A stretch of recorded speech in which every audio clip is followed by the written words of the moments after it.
पत्री ऋषि के आश्रम पर जाते हैं। वहाँ पर अत्रि ऋषि उनका बहुत प्रकार से सम्मान करते हैं। ऋषिराज के चरणों में प्रणाम स्वीकार हो। देते हैं। ऋषिराज के चरणों में प्रणाम स्वीकार। सदा सुहागन हो। ऋषिराज के चरणों में प्रणाम स्वीकार हो। सदा सुखी रहो वत्स। आओ हे प्रभु, मैं बहुत दिनों से आपकी राह देख रहा था। आपने आज मेरे आश्रम में आकर मुझे दर्शन दिए। बैठने के लिए आप हे ऋषिराज, यह सब आपका आशीर्वाद है। हे तात रामलाल जी, आप पहले स्थान ग्रहण कीजिए। सीता जी को अनुसुईया जी के पास भिजवा दीजिए।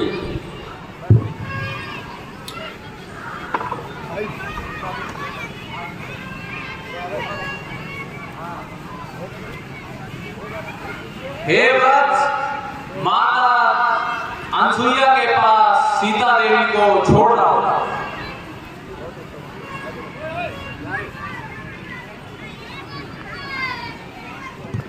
अत्रि ऋषि के प्रेरित करने पर जानकी जी कुटी में माता अनुसुईया जी के पास जाती हैं। अनुसुईया जी महापतिव्रता है। वो सीता जी का भोग लगाकर सारी स्त्रियों के लिए पात्र प्रणाम करो। माता श्री के चरणों में प्रणाम स्वीकार। अखंड सौभाग्यवती भवपुत्री, आओ सीता आसन ग्रहण करो। विराजो।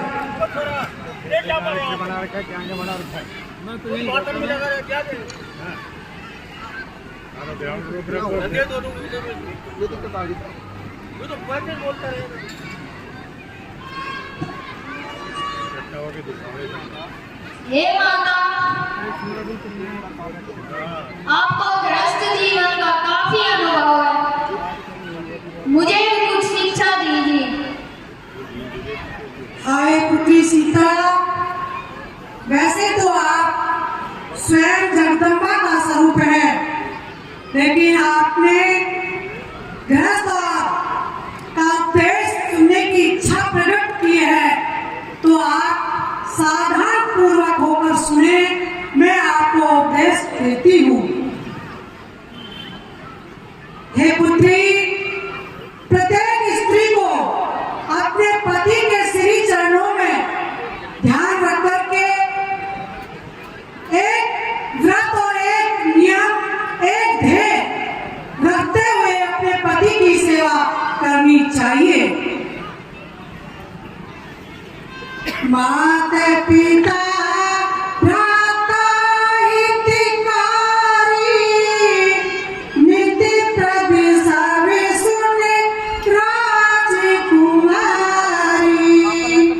अमित दान भाई देहि, अधन सोनारी जो सेवन नहीं।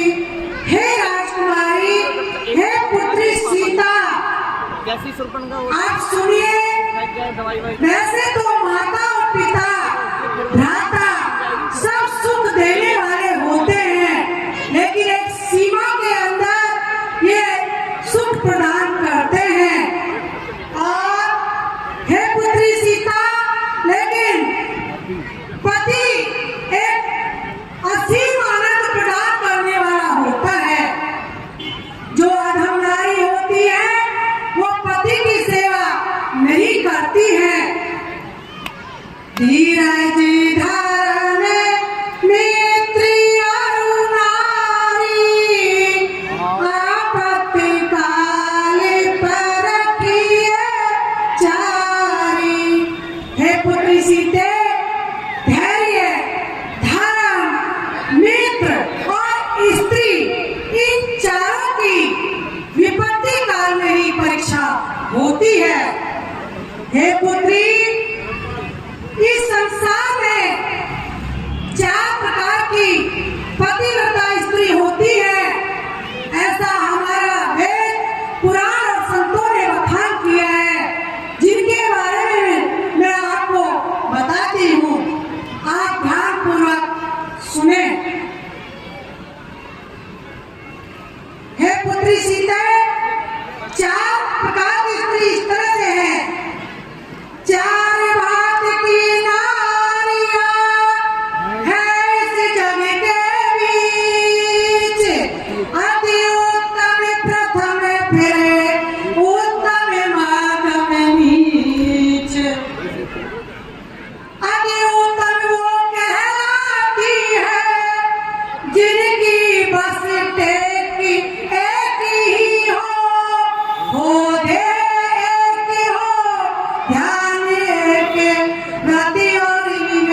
करती है।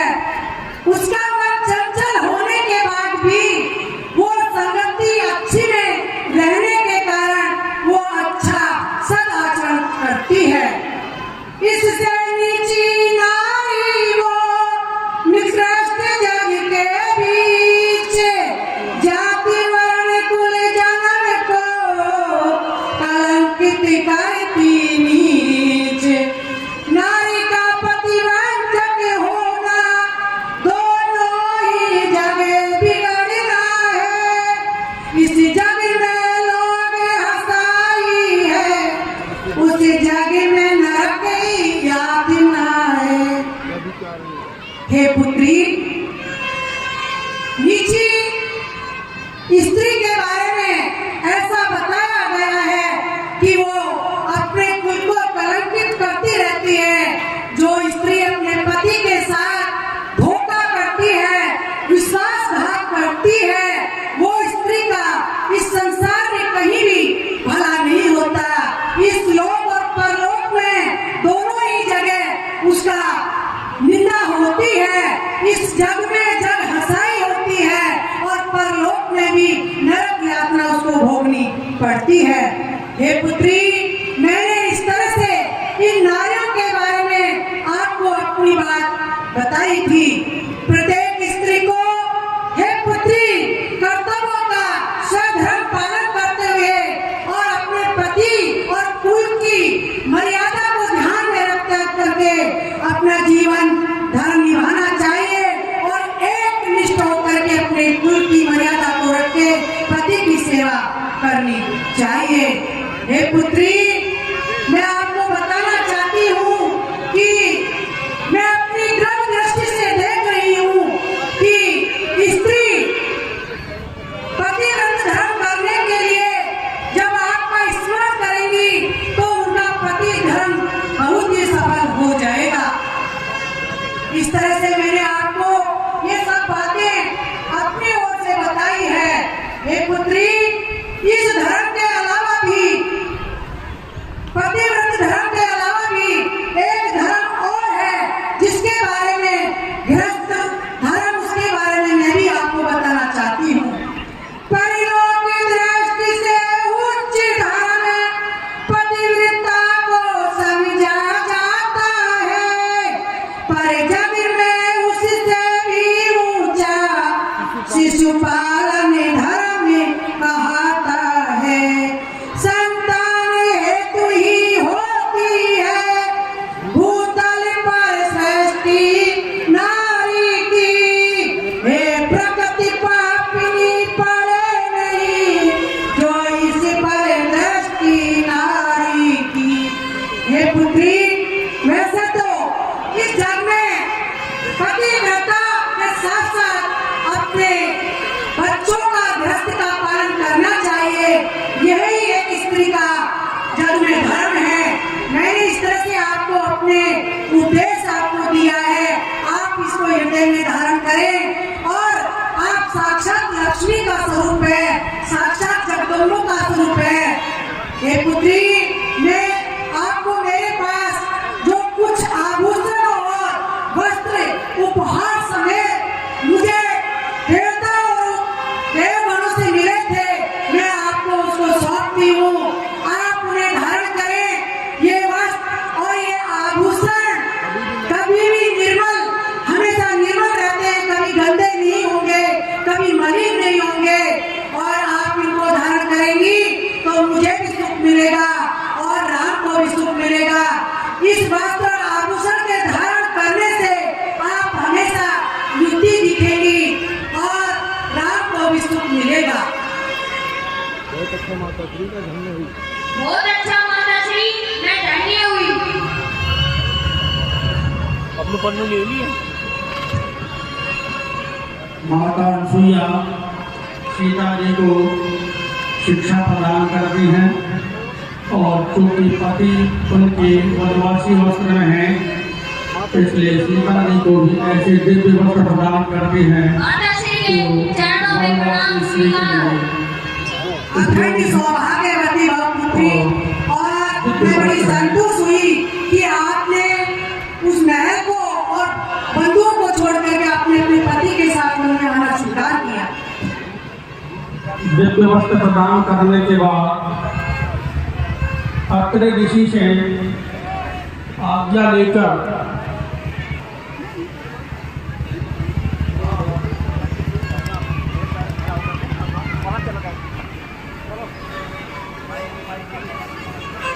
चित्रकूट से एक हे ऋषिराज, यहाँ पर बहुत ही समय बीत चुका है।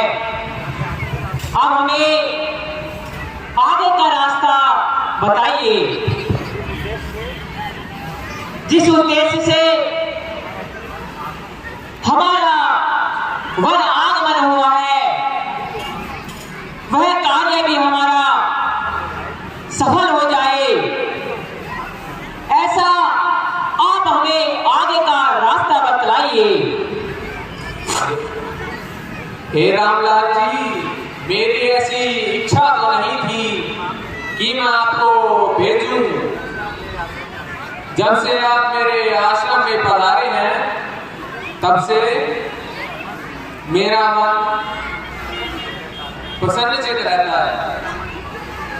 मेरा मन बिल्कुल भी नहीं करता कि आप यहाँ से जाएं, लेकिन यदि आप कहते हैं, यहाँ से आप जब थोड़ा आगे जाएंगे तो वहां पर ऋषि मुनियों का एक समुदाय है।